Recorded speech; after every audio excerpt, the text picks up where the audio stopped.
नौकर भीमा चुपके से राजकुमारी के कमरे में दाखिल होता है। विचारों में खोई राजकुमारी की नजर जब नौकर के ऊपर पड़ती है तो वो भड़क कर गुस्से में चिल्लाने ही वाली थी कि नौकर भीमा बोल पड़ता है, माफ कीजिएगा राजकुमारी जी, जो ऐसे अचानक बिना इजाजत के आपके कक्ष में चला आया, पर बात ही कुछ ऐसी थी कि मुझे ऐसे आना पड़ा। भीमा की बात सुन राजकुमारी थोड़ी शांत हुई और बोली, बताइए काका, ऐसी क्या बात है जो आप इस तरह मेरे कक्ष में आए। तब नौकर भीमा राजकुमारी तारा के आगे राजा के सुबह महात्मा जी से मिलने वाली बात से लेकर उनके दिए झूठे संदेश को लेकर प्रतापगढ़ जाने तक की पूरी घटना विस्तार पूर्वक कह सुनाता है और कहता है, माफ कीजिएगा राजकुमारी जी, छोटा मुंह बड़ी बात, पर जो पिता अपनी बेटी को उसके गौने के समय उसकी ससुराल न भेजकर वहाँ उसकी मृत्यु का झूठा संदेश भिजवाता है, उसके मन में कुछ तो बहुत ही घिनौना षड्यंत्र चल रहा है। नौकर भीमा की सारी बात सुन राजकुमारी तारा के पैरों नीचे से जमीन खिसक जाती है। आगे नौकर भीमा कहता है, बेटी, नादान उम्र में ही आपकी स्वर्गीय माता जी के साथ मैं यहाँ विलासनगर में आ गया था। तब से मैं हमेशा उनके प्रति पूरा वफादार रहा हूँ। जब आप छोटी बच्ची थी तब मैंने आपको अपनी गोद में खिलाया है, इसलिए जब मुझे ये सब पता चला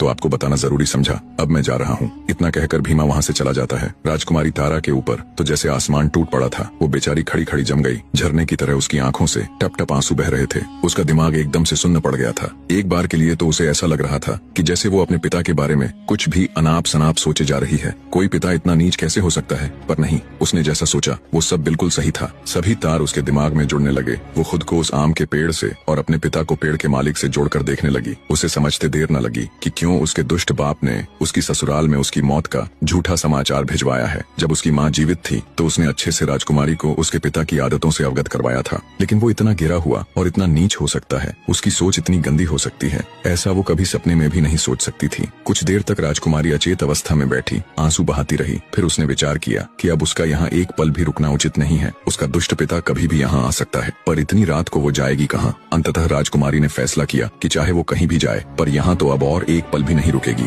बड़ी हिम्मत करके राजकुमारी ने खुद को संभाला। उसने कुछ वस्त्र और कीमती जेवरात अपने साथ लिए और बिल्कुल साधारण से वस्त्र पहनकर जब वो महल के द्वार पर पहुंची तो वहाँ मौजूद पहरेदार उसे रोक लेते हैं। कौन हो तुम और अंदर क्या कर रही थी? आज तो महाराज ने सबकी छुट्टी कर रखी थी ना। पहरेदारों की बात सुन राजकुमारी तारावती ठिठक कर रुक जाती है। बने रहे